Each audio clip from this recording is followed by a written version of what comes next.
रामायण। मैं काल हूं। युगों युगों से जिस घड़ी की प्रतीक्षा सारी अयोध्या कर रही थी वो आज आ गई थी। आज श्री राम के राज्याभिषेक का चिर प्रतीक्षित दिन आ ही गया।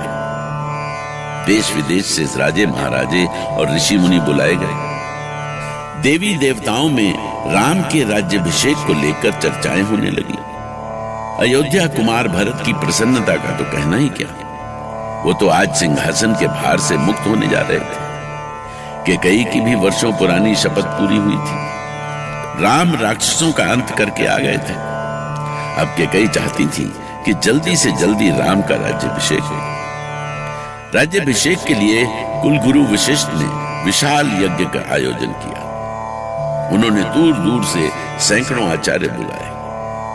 यज्ञ के मुख्य हवन कुंड के पास महर्षि वशिष्ठ स्वयं बैठे और फिर मंत्रोच्चार आरंभ हुए।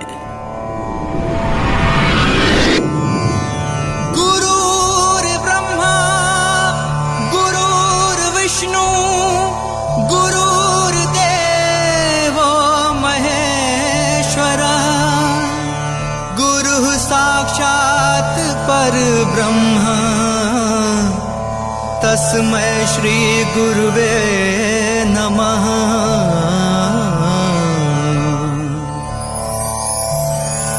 ओम गुरुर्ब्रह्मा गुरुर्विष्णु गुरुरेव महेश्वरः गुरुरेव परं ब्रह्म तस्मै श्री गुरुवे नमः। कुमार भरत, अनुष्ठान की समाप्ति के पश्चात श्री राम का राज्याभिषेक होगा और उसके लिए चारों समुद्र और 16 पवित्र सरिताओं का जल मंगवाना होगा। किंतु गुरुदेव, इतने कम समय में ये कैसे संभव होगा? यज्ञ संपूर्ण होने में अभी समय है कुमार।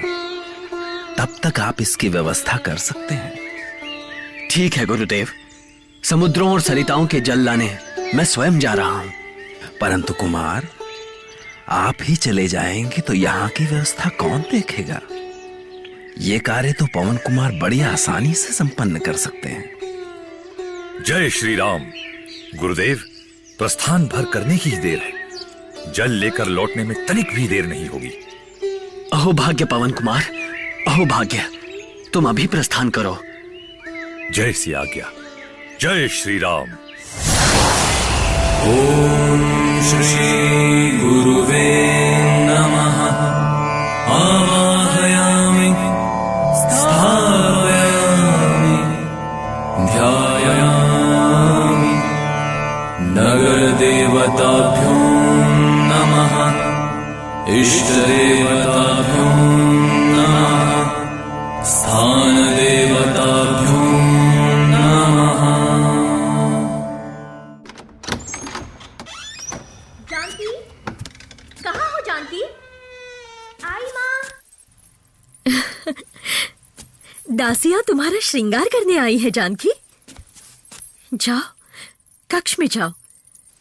राज्याभिषेक के समय तुम्हें भी महारानी के रूप में राम के साथ रहना होगा। जाओ बेटी। किंतु माँ, क्या महारानी का कोई विशेष श्रृंगार होता है? ये तो तुम्हें श्रृंगार करने वाली दासियां ही बताएंगी। जाओ।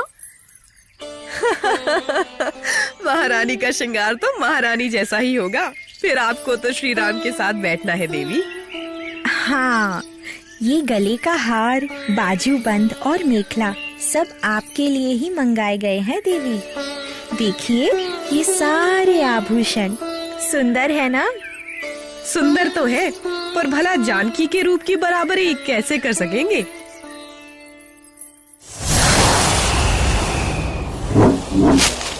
जय श्री राम। अब बस इसी सरोवर का जल लेना शेष है, फिर मुझे शीघ्र लौटना भी होगा। ठहरो। कौन है आप? हम भगवान शिव के गण हैं और इस सरोवर के रक्षक हैं। तुम कौन हो? मैं श्री राम का सेवक पवन कुमार हनुमान हूं। प्रभु श्री राम का राज्याभिषेक होने वाला है और अभिषेक के लिए मुझे सरोवर का जल लेकर शीघ्र पहुंचना है। किंतु हमारी अनुमति के बिना कोई भी मधुपुर के इस पवित्र सरोवर से जल नहीं ले सकता है, और जल लेने के लिए तुम्हें हमारे प्रश्नों के उत्तर देने होंगे। ये कैसा संकट है प्रभु, पता नहीं ये कौन सा प्रश्न पूछेंगे, और मेरी बुद्धि की सीमा तो आप जानते ही हैं। क्या सोचने लगे? तैयार हो जाओ। यदि तुमने हमारे प्रश्नों के उत्तर नहीं दिए तो सरोवर के जल को हाथ भी नहीं लगा सकोगे। ठीक है, शीघ्रता करो, पूछो जो भी पूछना है। हमारा पहला प्रश्न है, त्रिलोक में भगवान शिव की पूजा किन किन रूपों में होती है? किन किन रूप में? हाँ, जब प्रभु शिव पूजन की बात कर रहे थे तो उन्होंने कहा था, ये कार्य भगवान शिव की कृपा से पूर्ण हुआ है हनुमान, इसीलिए सबसे पहले हम शिव का पूजन करेंगे। इसके लिए हमें शिवलिंग चाहिए, क्योंकि भूलोक में शिवलिंग की ही पूजा होती है, वैसे ही जैसे उनके सिर की पूजा स्वर्गलोक में और उनके पैरों की पूजा पाताल लोक में होती है। क्यों, क्या सोचने लगे? सोचने से इसका उत्तर नहीं मिलेगा हनुमान। अब तुम इस सरोवर का जल नहीं ले सकते। मुझे पता है इसका उत्तर। स्वर्ग में शिव के सिर की, पृथ्वी पर शिवलिंग की और पाताल में उनके पैरों की पूजा होती है। बड़े ही ज्ञानी हो वानर। मैं तो महाज्ञानी हूं। ज्ञानी तो प्रभु श्री राम हैं, जिन्होंने मुझे ये बताया था। पर मेरे पास अधिक समय नहीं है, वहां अयोध्या में सब मेरी प्रतीक्षा कर रहे होंगे। इधर समय बीतता जा रहा था और उधर सरोवर के स्वामी गंधर्व के प्रश्न समाप्ति नहीं हो रहे थे। वो एक के बाद एक प्रश्न पूछता जा रहा था और हर बार हनुमान यही सोचते थे कि शायद ये प्रश्न अंतिम हो, क्योंकि वो जानते थे कि अयोध्या में सब पर उनकी प्रतीक्षा का एक एक पल कितना भारी बीत रहा होगा। शुभ मुहूर्त बीतता जा रहा है कुमार भरत, पर जब तक समुद्र और सरोवरों का जल नहीं आ जाएगा हम श्री राम का राज्याभिषेक नहीं कर सकते। किंतु गुरुदेव, पवन कुमार के आए बिना हम कुछ नहीं कर सकते। पता नहीं अभी तक वो क्यों नहीं आए। भैया श्री राम ने तो कहा है कि हनुमान असंभव को भी संभव कर देते हैं। श्री राम का विश्वास झूठा नहीं हो सकता भरत। हम अंतिम घड़ी तक हनुमान की प्रतीक्षा करेंगे। जय श्री राम। हनुमान, क्या समुद्र और सारे सरोवरों का जल मिल गया हनुमान? हाँ, कार्य पूर्ण हुआ भैया। पवन सुत हनुमान की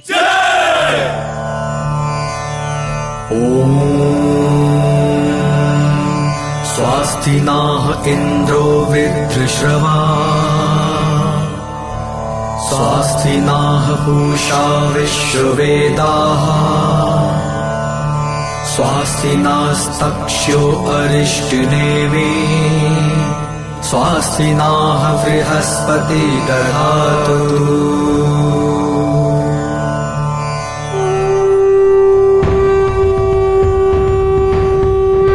आइए श्री राम, आइए। अब आप और देवी सीता अयोध्या के इस रत्न जटित सिंहासन पर आसीन।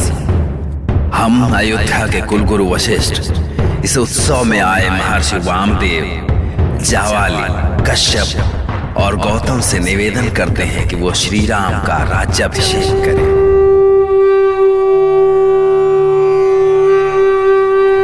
ओम श्री गुरुवे नमः। आवाहयामि, स्थापयामि, ध्यायामि। नगर देवताभ्यो नमः, इष्ट देवताभ्यो नमः, स्थान देवताभ्यो नमः।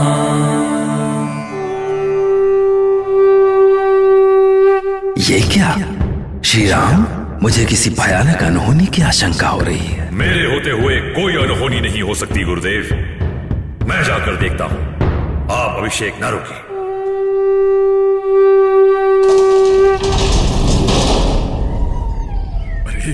अरे भागो भागो, वो वानर आ रहा है।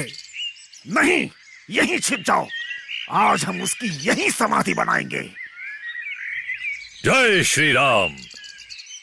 किसने किया ये दुस्साहस? कौन है जो कायरों के समान इस मंगल कार्यों को बाधित कर रहा है? सामने आ दुष्ट। ये वानर हमें बार बार चुनौती दे रहा है और हम हाथ पर हाथ धरे बैठे हैं। धिक्कार है हमारी शक्ति को। तो क्या करें? दोनों ओर संकट है। भागकर जाते हैं तो असुरराज लवण हमें नहीं छोड़ेंगे, और इस वानर के सामने जाते हैं तो इसकी गदा से नहीं बचेंगे। जब मरना ही है तो क्यों ना श्री राम के हाथों मरे। राम के हाथों मरे तो कम से कम सद्गति तो मिलेगी। लवण के हाथों मरे तो तीनों लोगों में जगह नहीं मिलेगी। तो ठीक है, हम मायावी वेश धारण करके मंडप में प्रवेश करते हैं।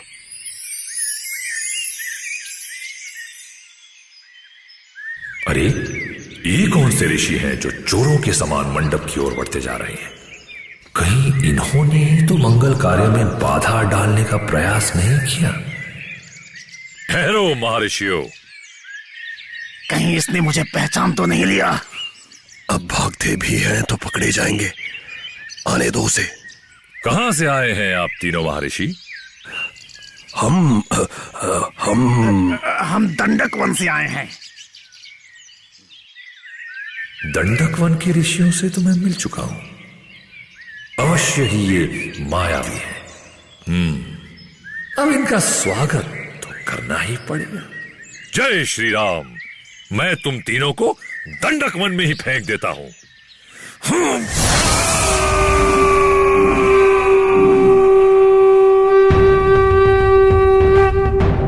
महाराज श्री रामचंद्र की जय। महारानी जानकी की जय। प्रभु, मेरे पास धरोहर के रूप में रखा हुआ आपका ये राज्य मैंने आज आपके चरणों में लौटा दिया। भैया श्री राम, आज मेरा जन्म सफल हुआ। आपके प्रताप से राज्यकोष, सेना और अयोध्या का वैभव पहले से 10 गुना हो गया है।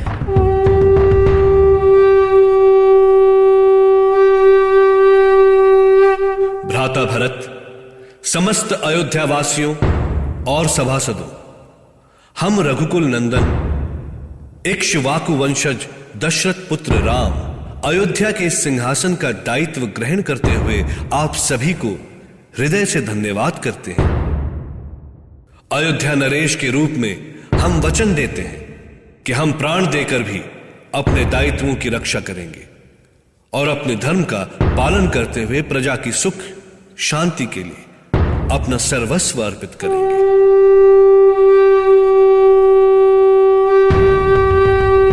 अयोध्यापति महाराज श्री रामचंद्र की जय। महारानी जानकी की जय।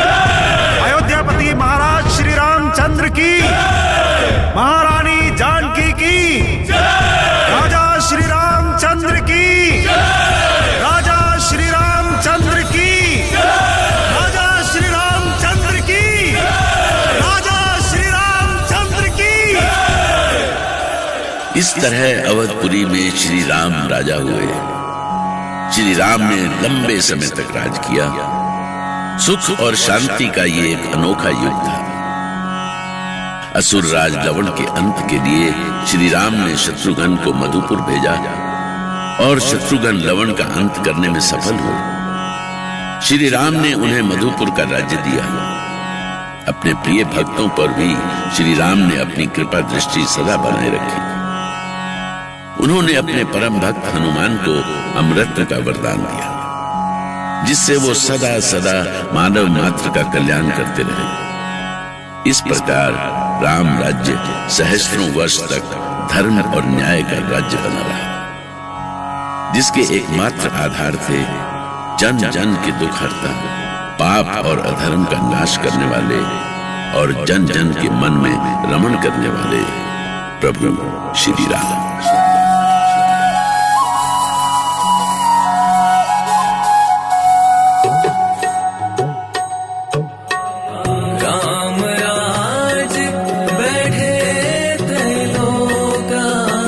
हर्षित भय गए सब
आ